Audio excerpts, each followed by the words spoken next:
Good morning.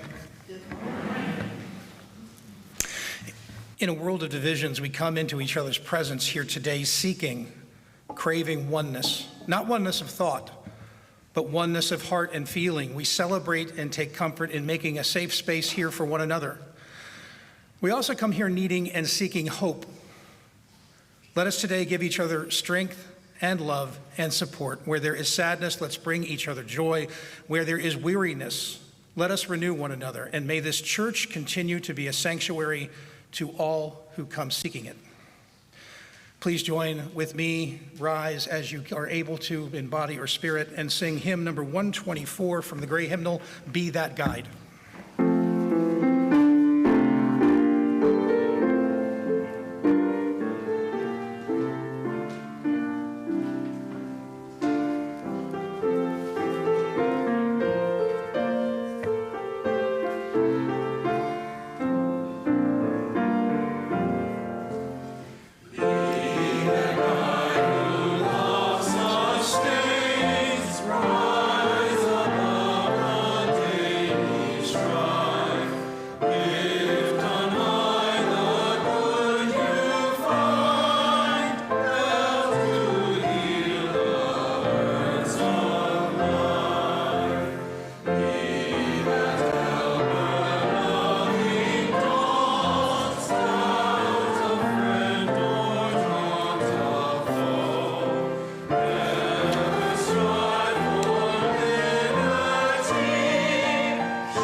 So good morning again. My name is Christopher Douglas, and I am an at-large member of the board, humbly and proudly serving this church.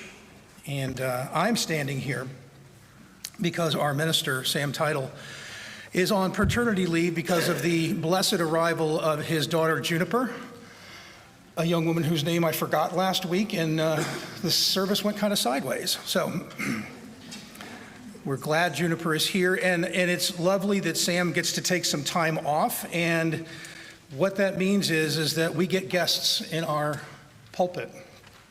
And the guest in our pulpit today is a woman near and dear to my heart, Vanisha Hasan, and I'll start off, before I read a little bit about who she is, about saying she has not just been our guest in the pulpit for the last month. Has it been, Vanisha, that you've been here? She's run the church for us in Sam's stead. So she basically has been Sam while Sam's out, and attended our sexton's father's funeral yesterday on the behalf of this church and the rest of the staff, and just doing all of those minister things. So we are very grateful to you, and we thank you.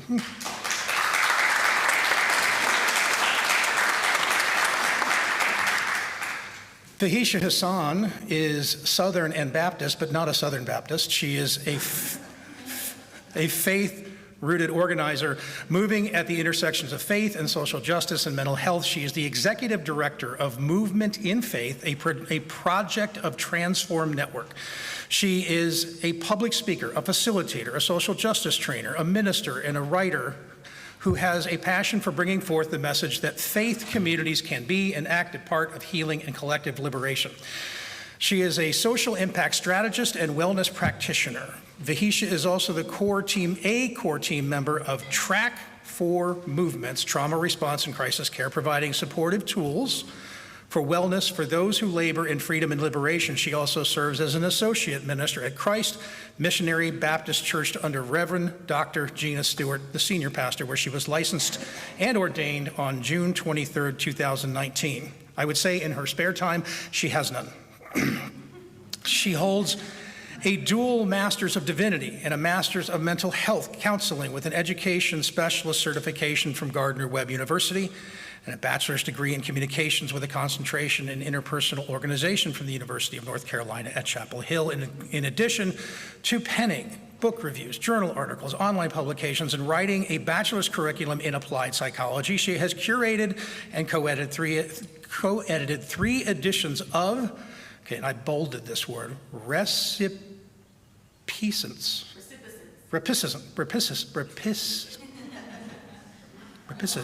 Okay, I'm going to move on. Yeah, I'm moving on. A Lenten devotional for dismantling white supremacy. Her fourth book, which she curated and co-edited with Reverend Ann Dunlap, Building Up a New World, Congregational Organizing for Transformational Impact. She is her best self in community and is deeply grateful for her biological chosen and movement family. You can find her moving to the end of her own rainbow in the U.S. South and on Instagram and X at Vanisha Hasan. So thank you for giving me the time to let you know a little bit about our pulpit guest today. So moving on to the announcements, I'm going to jump in here and be selfish, and I am the Pride coordinator this year, for better or for worse. And just to remind everybody, if you haven't seen the announcements that have gone out, it's next Saturday. Pride it's a little different this year. It starts, not only does the event start at 11, but the parade is at 11 too. So it'll be a little cooler.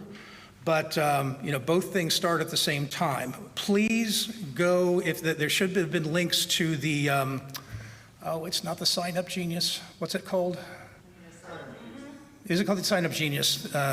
So please go to the Sign Up Genius if you want to, because we still have some slots to fill for responsibilities. And if you don't have a link to it, come see me, give me your email, I'll make sure it gets sent to you. Mark your calendars for Spring Music Fest. This year's event by the awesome Little Choir will take place on June 9th during the morning service at 11 a.m. Tomorrow, May 27th, is Memorial Day. The church offices will be closed, of course. If you're interested in carpooling to Neshoba this summer while our church is under construction, I'm sorry, for those of you who may not know, Neshoba are the other UU Church here in Memphis, where we will be spending time because of the closing of our sanctuary. If you're interested in carpooling to Neshoba this summer, call or email congregation member Ray Atkinson. Give him your name, your address, your zip code, and phone number, and he'll match you with other congregation members in your area who are willing to carpool. Not only a great way to save the planet, but to meet other members of our congregation and form relationships. I guess I'll hold off on doing the phone number and the email, because we can get that to you if you come up and talk to me afterwards. For more details on these or other Church of the River events and activities, scan the announcements QR code on the pew cards in your hymn book slots. Email info@churchoftheriver.org. Subscribe to our weekly mailing list and follow us on Facebook, X, and Instagram. You are also welcome to take the pew cards home with you if that makes it easier to follow the church's activities. With no more announcements, and thank you for indulging me, our worship service will now begin.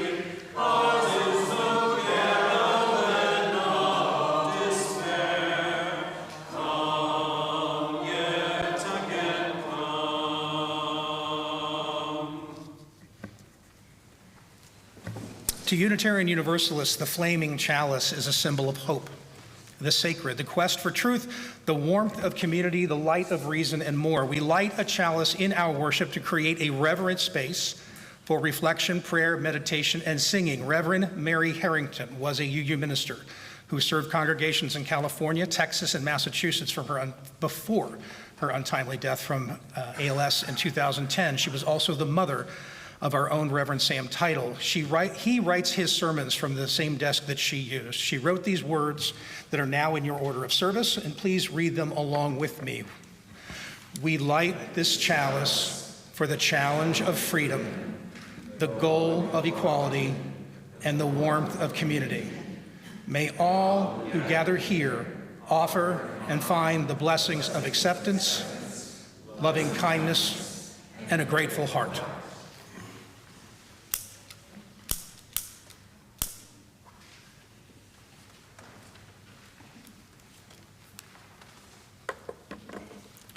Please rise as you are able, and we will now sing hymn number 84 in the gray hymnal, How Far Can Reach a Smile?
Testing 1, 2, 3. You guys can hear me?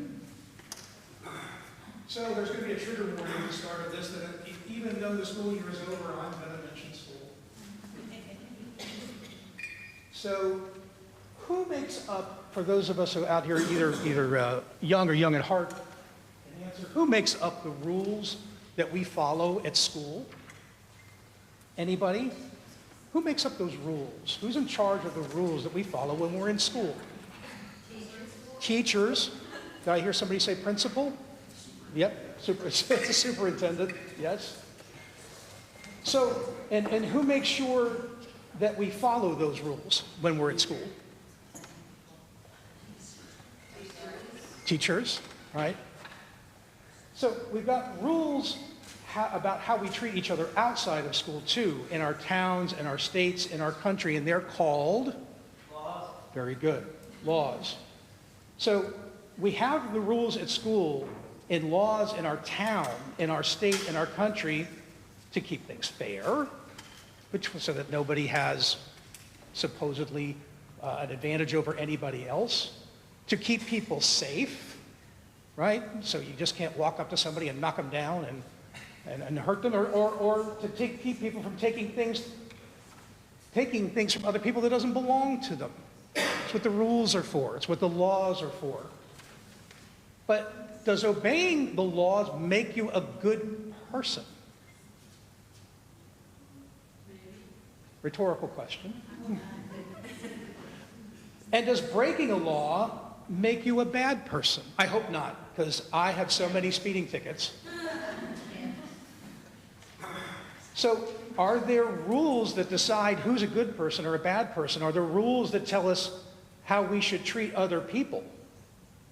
Christians like Reverend Vanisha have a book called the Bible, where you learn that there are 10 rules or commandments about how to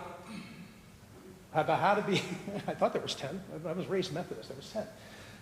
Or commandments about how to be a good person, how to do the right thing, how to treat people, and Jesus had a lot to say in the Bible about that as well. Muslims have a holy book called the Quran. It lays out a bunch of rules about how people should treat each other and how to be a good person, how to do the right thing.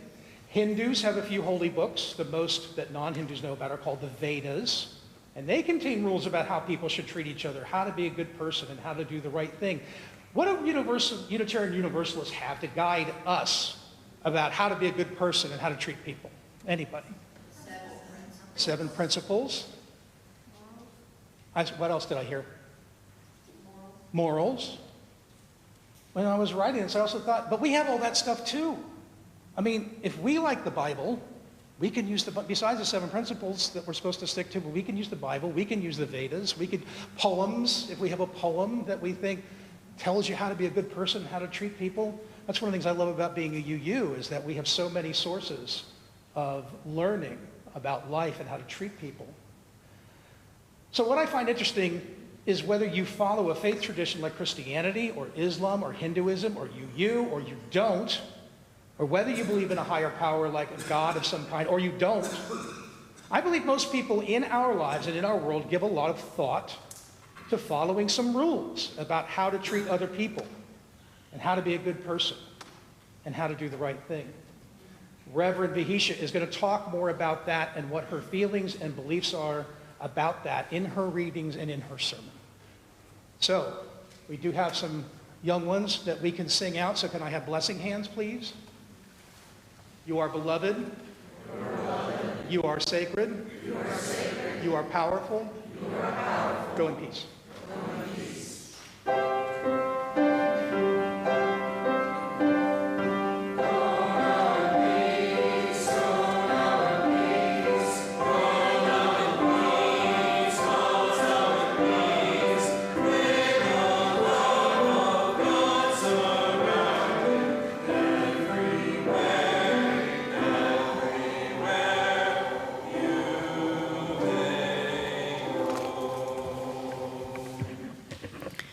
Good morning. Good morning. Good long weekend morning.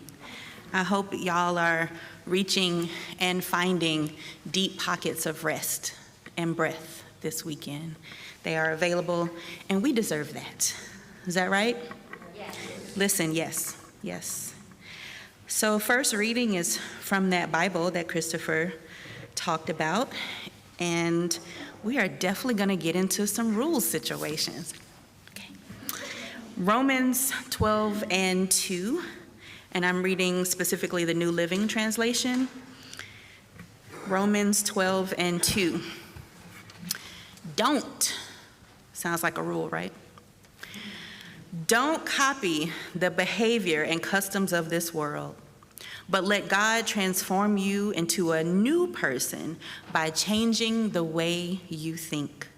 Then you will learn to know God's will for you, which is good and pleasing and perfect.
sitting here wanting memories to teach me to see the beauty in the world through my own eyes. I thought that you were gone, but now I know you're with me. You are a voice that whispers all I need to hear.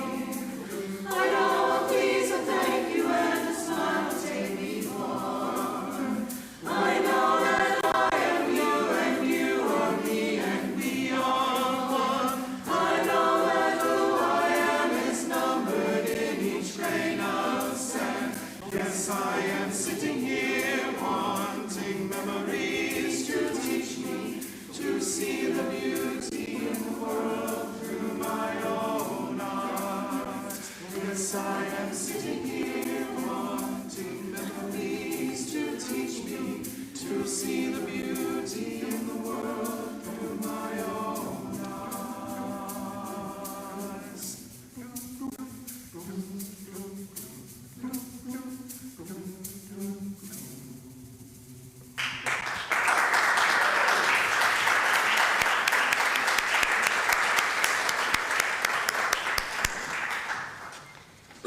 That was so incredibly beautiful.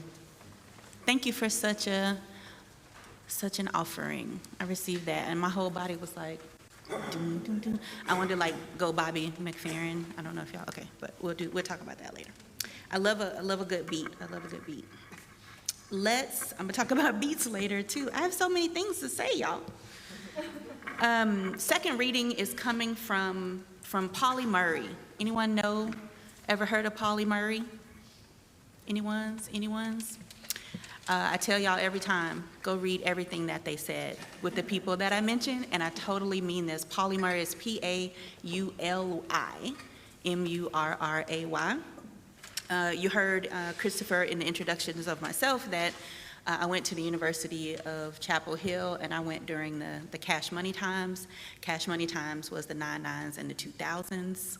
And I was able to go after people like Pauli Murray were rejected based on race. So she also applied to University of Chapel Hill long before me and was denied entrance solely on race, but went on to be first of many things, and specifically the first Black woman ordained as a priest in the Episcopal Church. She wrote a poem, and it lives in the book Dark Testament and Other Poems. The name of the poem is Prophecy, and it reads this way. I sing of a new American, separate from all others, yet enlarged and diminished by all others. I am the child of kings and serfs, free men and slaves, having neither superiors nor inferiors, progeny of all colors, all cultures, all systems, all beliefs.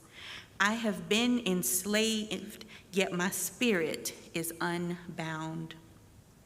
I have been cast aside, but I sparkle in the darkness.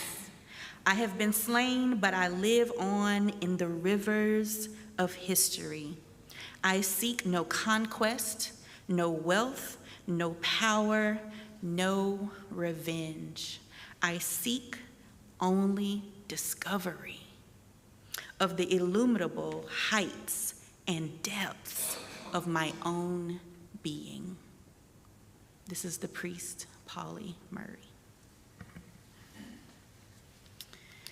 Let us pray. Thank you to the divine. Thank you for the way that you have gathered us here this day. Thank you for everything that we have gone through individually and collectively just to make it to this moment, this time, this place with each other right now. It is not an accident or incident that we are having a shared experience. And so we thank you in this moment that we know that you curated this time and space just for us. So open our hearts to experience each other. Open our hearts to experience ourselves, the heights and the depths of our own being, and then the heights and the depths of you who made us and not we ourselves. We love you and honor you, and out of that great love and honoring that you are love, we extend that love to ourselves and hold it tightly and tenderly. And then we extend that love one to another to experience that warmth of community that we talk about in the lighting of the chalice. We love you. We love each other. In the name of love, we share expression of prayer. Amen. Amen. Before I do the offering, don't forget to give us a Reverend Aubrey update. We now take an offering that allows us to exercise that all-important generosity of spirit and to support this church and its many ministries. Donations may be made the old-fashioned way right here in the sanctuary, or by scanning the QR code on the sign at the welcome table on your printed order of service, or on the pew cards in your hymn book slots. You can do so via text to 901-350-2686 or on the website at www.churchoftheriver.org. It would be at this time that Sam would also say, please get on social media and take a selfie and tell people that you're here. The gifts of this congregation will now be most gratefully given and received.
Thank you, all of you, for your old-fashioned or new-fashioned way of giving.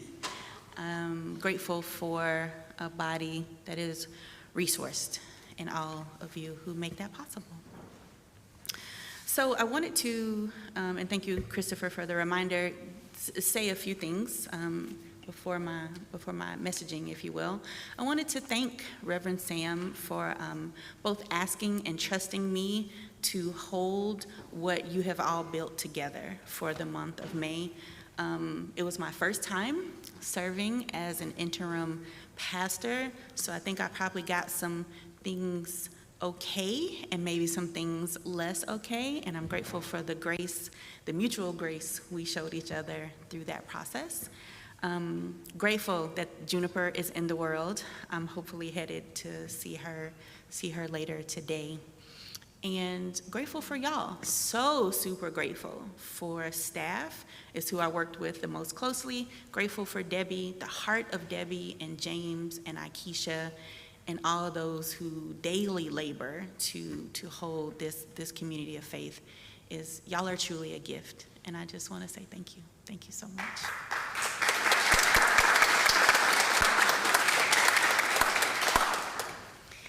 And then, yes, all of the staff in even an unplanned way, all ended up at Aikisha's viewing and funeral services, memorial services for her father, who very unexpectedly passed. This was a hard and tender moment for someone, again, who also daily labors on behalf of this faith community. So it felt really good to be together and to support her. The funny part about it, though, was that, and James is laughing already, is that the viewing started at what time, y'all? 11. Printed, it said 11 to 12 was the viewing, and then 12 to, I don't remember the end time, was the funeral part. And I got there at 11:50 because I knew that that's what time you get there, because that's when there was going to be a viewing to view, okay? But Debbie and James and their beautiful, faithful selves was there promptly at 11 o'clock, and there was nothing to view.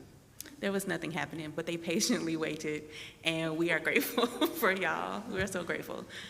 It was smiles and also tears, and the humanity of it is hard, right? It's hard to lose, and sometimes so easy to love. So thank you for that. Minister Aubrey, who came the first Sunday, the first Sunday of each month, I'm also preaching at Sandra's church at Bunton Presbyterian, so I'm holding her space as well for May, June, and July. I'll be preaching there during her full maternity leave. And Minister Aubrey came in my stead here, and he was supposed to be back on the third Sunday. Thank you so much, James, for stepping in. Minister Aubrey was in a car accident, as we shared, and it was really rough. Like, he's just starting to walk this week again, and his passenger, his best friend from high school, is on her healing path as well, but she had to have 2 major surgeries to even start the recovery of the healing process. So please keep them both in your prayers. I do have an address for Minister Aubrey, and I'll share it in some context, and so if anybody wants to send him some well wishes, some well words, I'm sure he'd be grateful. He expressed that he was so sad that he wasn't able to come back, and was really grateful for the opportunity to share a word with all of you. All right, feels good to message our way through on my last Sunday with y'all. Oh my goodness, I'm having so many feels. Okay. Well, y'all be tender with me as I'm tender with you. That feel okay? Okay.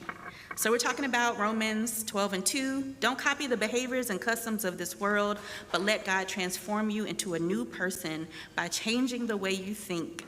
Then you will learn to know God's will for you, which is good and pleasing and perfect. So if you've experienced me in any setting outside of this microphone, hopefully you have found me to be an invitational type of human. You are most likely to hear me say, I invite you to consider. I invite you to examine. I invite you to wonder and dream and swim in awe of possibilities. I may ask, how can we navigate this together rather than do we navigate this? I am likely to inquire, does this feel like freedom? That's not my question, that's my love's question down here. I learned that from her. These questions feel respectful and an honoring of agency and the free will of others, and they invite collaboration rather than authoritativeness. I am less likely to say do this or don't do this because this feels so demonstrative and commanding and limiting. What I definitely know is that I don't respond well to commands. So I tend to not direct or attempt to influence others through demonstratives or through commands. You may share my feelings of not want to be told what to do. Anybody? Just me? Oh, okay. I see a few others that shall not be moved. Okay. I was also raised as an only child, y'all, by a single mother who worked her behind off to make sure she could offer me the opportunities to just be fully myself in the world. So unless my mom, this is Violet Marie Hassan Winstead, unless my mom is giving the order, I am not likely to respond well to commands and controlling behaviors.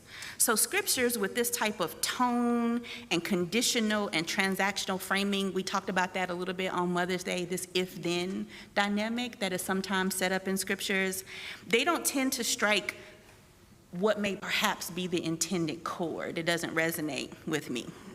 But this one somehow does. So imagine my surprise that a commanding verse would resonate with my very obstinate self, especially because this verse has been used to condemn anything that doesn't align with what our human limitations of imagination of the divine looks like and feels like across history and time. So share with me some of these surprises, and perhaps it'll make sense by the time we journey through it together. The verse begins, "Don't copy the behavior and customs of this world." King James and his crew said, "Be not conformed to this world." New International Translation says, "Do not conform to the pattern of this world." And then the English Standard Version says, "Do not be conformed to this world." The behaviors and the customs of this world, though, what have those been? What did they look like, feel like? I heard some tales of it being really a problem for women to be in pants or cutting their hair. My mom talked about bell-bottom jeans and afros, or what was considered shaggy hair was a problem. Medical abortions are a problem. Queer people are a problem. Masculine and feminine formation and expression, all the world's problems. Basically, it came down to culture. What is appropriate and accepted ways of being and doing. But the question becomes, whose culture? I've taught, trained, and studied power analysis, and my great hope, y'all, is that every human would do more power analysis in their lives. And in every exchange with other humans, the way we relate to each other, power analysis. The way we relate to nature, power analysis. I will go way diagonal, so I won't fully go there, but just even thinking about how we have so centered ourselves, humans have centered ourselves in the creation story, that we've made ourselves almost demigods over the earth. Now, this is the earth that we're still trying to understand, that we're damaging, that we're neglecting, that we're extracting more from it than what we actually need, but we have declared ourselves dominion over the nature that is more vast than us. Anywho, how, as my mom says, that's one of her sayings, it's my favorite. Who gets to decide which behaviors and customs of this world are the ones we should avoid? Who are the ones that got together and decided what the substance of culture was to drive behaviors and customs? In the African American vernacular, we would ask, who is we? They'd be like, oh, well, we should have did it. Who is we? Like real quick, we like, because sometimes and often we doesn't include us. My love would say, who was at the meeting? And she looks like that when she says it. Who was at the meeting? Y'all ever see some stuff and just be like, who decided this? Who got together and was like, oh, that's it right there? So because of these questionings, I come to the text with what's called a hermeneutic of suspicion. You ever heard of that? It's really nerdy, okay?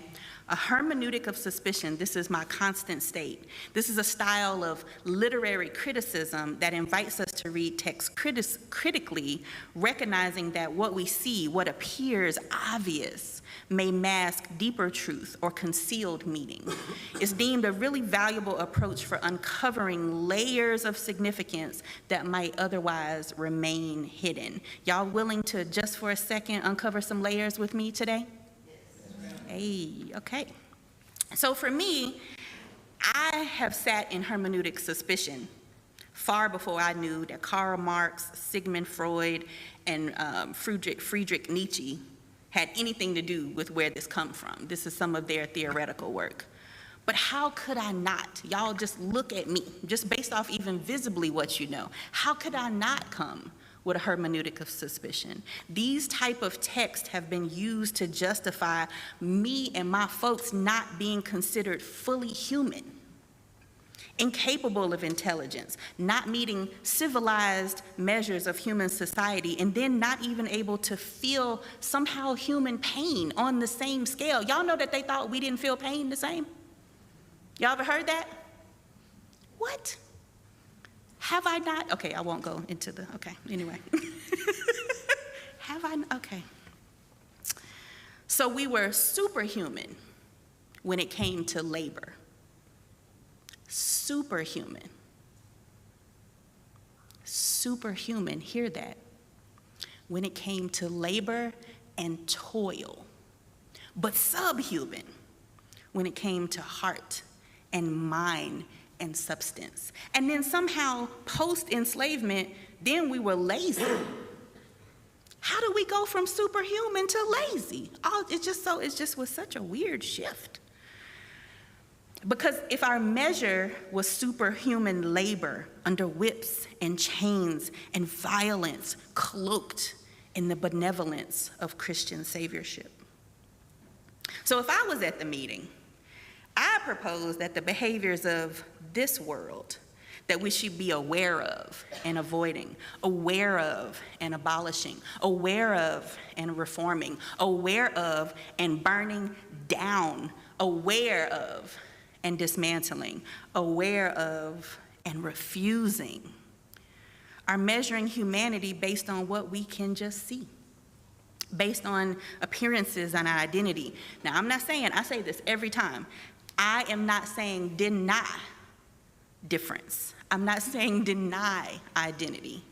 What I am saying is the measure, the unfair, biased measure of identity in order to access love, kindness, humanity, abundance, joy. How you measure who should receive those things based on the limitation of what you can see and what you know. That measuring shows up as misogyny, sex, gender-based bias grounded in male superiority. That measure shows up as patriarchy, a whole system of culture and policy making to enforce that male superiority. That measuring shows up as homophobia, bias based on who people love, xenophobia, bias based on ethnicity and nationality, anything not considered native to a land or a place. Notice I said considered. A rejection of anything or anyone deemed foreign or other. The measuring shows up as white supremacy and white nationalism. So let's not copy, right?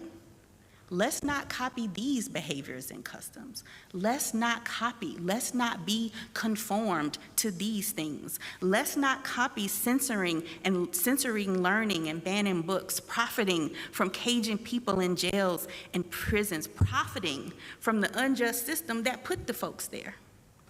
Extracting more from nature than what we need, valuing policy over people, not honoring budgets as moral documents. Let's not copy passing our neighbors in need and just look any other way. Are we asking ourselves the questions of power analysis? Who set these behaviors and customs? And then who did they serve? Who do these behaviors and customs serve? And who do they harm? That's your two main questions of power analysis. Three. Who set them? Who do they help? And who do they harm? And if you did that with every interaction, you would be so surprised at the layers that are available. It begins to close out, but let God transform you into a new person by changing the way we speak, the way you think, So per the text, moving from not conforming to transforming requires changing. Same hermeneutic of suspicion. My question then, okay, so we're not conforming to what? But then what are we transforming into What's that what? What are we changing into? So think of the people that you admire, people that you actually want to be on a pedestal. Who do you model yourselves after? If we are aiming to be new people, whose people? And who's new? Because for some people, new is a return.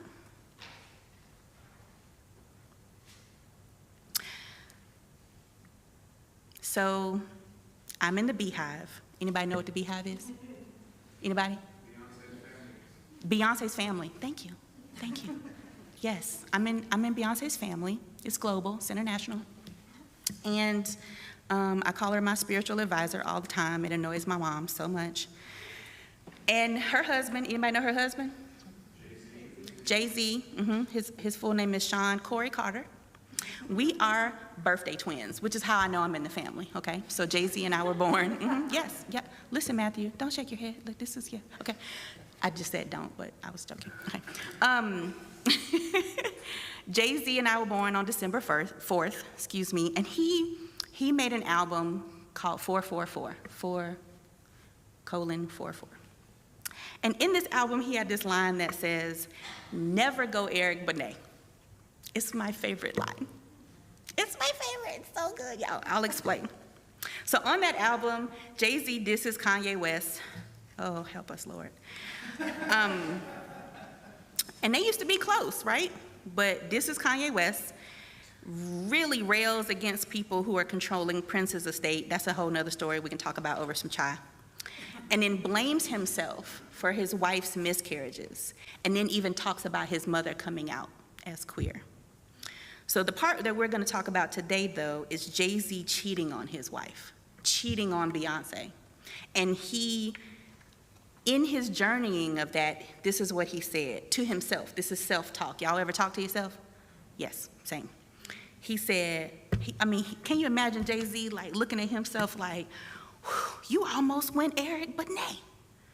Let the baddest girl in the world get away. I don't even know what to say. Never go Eric Benet. Eric Benet was previously married to Halle Berry. Halle Berry. Okay, I had to do it. Anybody know Halle Berry? Beautiful, right? That's the first thing people think. Gorgeous. Time magazine says she was the most beautiful woman in the whole world. She's an actress. She's been in everything from Broadway, stage plays to movies. She's amazing. She's an icon. And she also looks really amazing to be 50 and older. My goodness, on today, I need her regimen, skin and otherwise. But Halle Berry, despite beauty, fame, and funds, and all of these things that we imagine would keep us safe or shield us from human hardship, Halle Berry experienced physical abuse and multiple occurrences of cheating and devaluing as spouse and partner. Now, this wasn't all by Eric Benet, but Eric Benet did so much cheating, he declared himself a sex addict, checked himself into one of the joints to get some support, right? Halle Berry, how you cheat on Halle Berry? So this is Jay-Z's processing. I almost went Eric Benet. So in this whole album, he describes like the transformative process he went through to become a new person by transforming the way he thought. He had to think differently because he almost went Eric Benet. And he had to think differently to save his marriage. He had to think differently to save himself. He had to think differently to be a new person. Now, I'm not saying that you need to make an album or go and be a poet and put your processing over some really good beats. But what I am saying is that the new person in you is waiting right beyond this pathway of change. Right on the other side of change, this new person is waiting for you. And that change begins with and is necessitated by a paradigm shift in how and what you think. You can't think the same and be new. You're not going to do differently until you be differently, and that means you think differently. In my seminary time, this was referred to as be, know, do.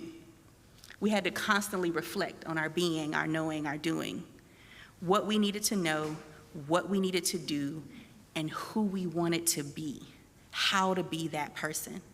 So never go Eric Benet, but also never go Roman Empire, never go British colonialism, never go genocide, never go 1492,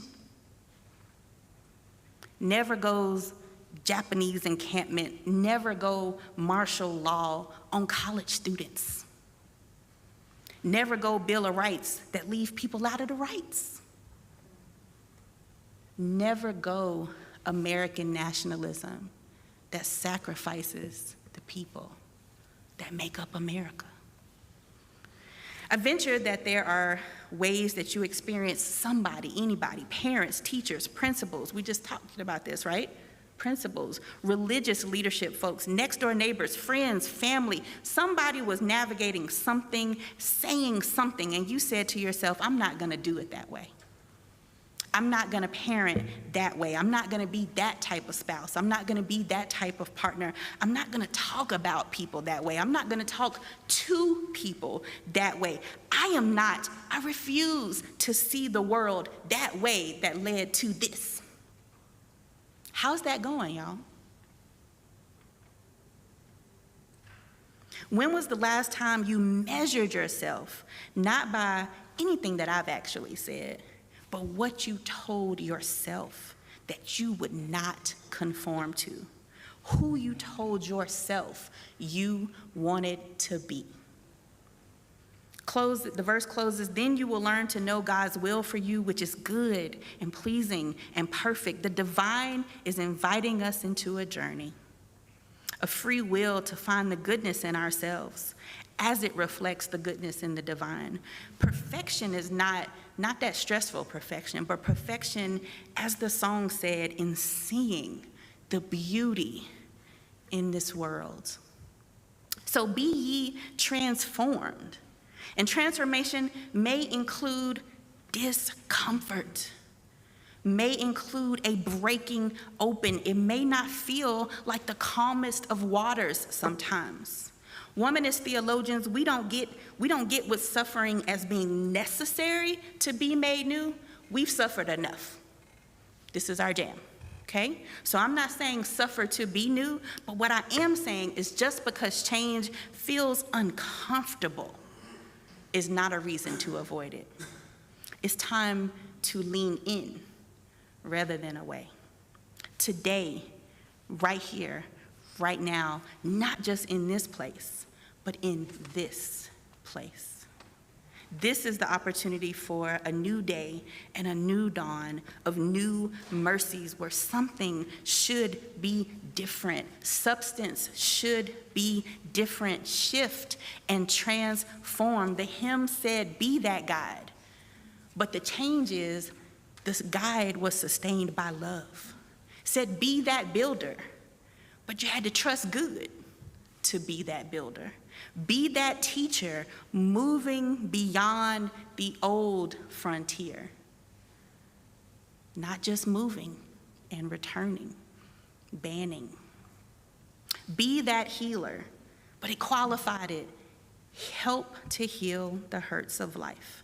So in every day, in every way, every conversation, every interaction with people and with nature, every email, every decision, every vote, every act is an opportunity to not copy what we both discern and have evidence to be harmful and harm-filled, to be transformed into newness that brings more love, more light, and an endless possibilities of goodness. May we continue to navigate these layers together, y'all. May we be, may we know, and my goodness, please, please, please, may we do. Pauli Murray put it this way: seek only discovery of the illuminable heights and depths of my own being. Reverend Sam's mom said light as the challenge of freedom, the goal of equality, and the warmth of community. Offer and find the blessings of acceptance, loving kindness, and a grateful heart. These are our measures of transformation, our measures of newness. May we be, may we know, may we do. Amen. Ashe.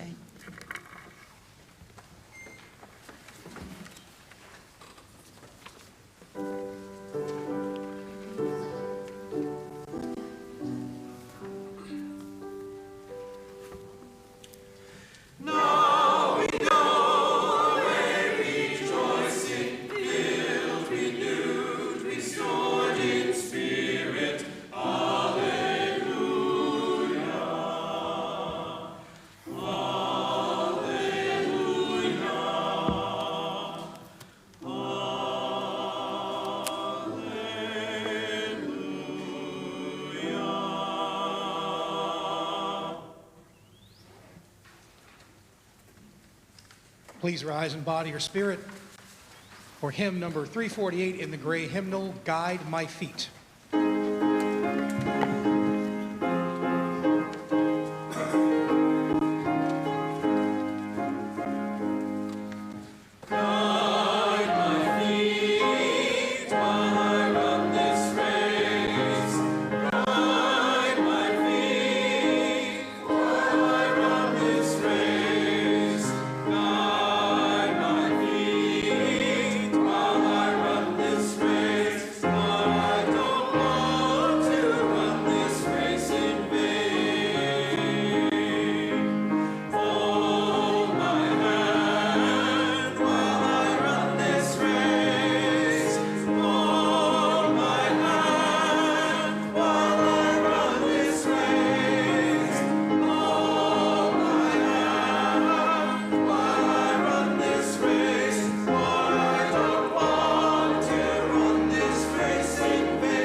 May the divine hold our hands as we hold the hands of another. May our hearts be made new and transformed and seek only discovery of the illimitable heights and the depths of the divine and our own being. Amen.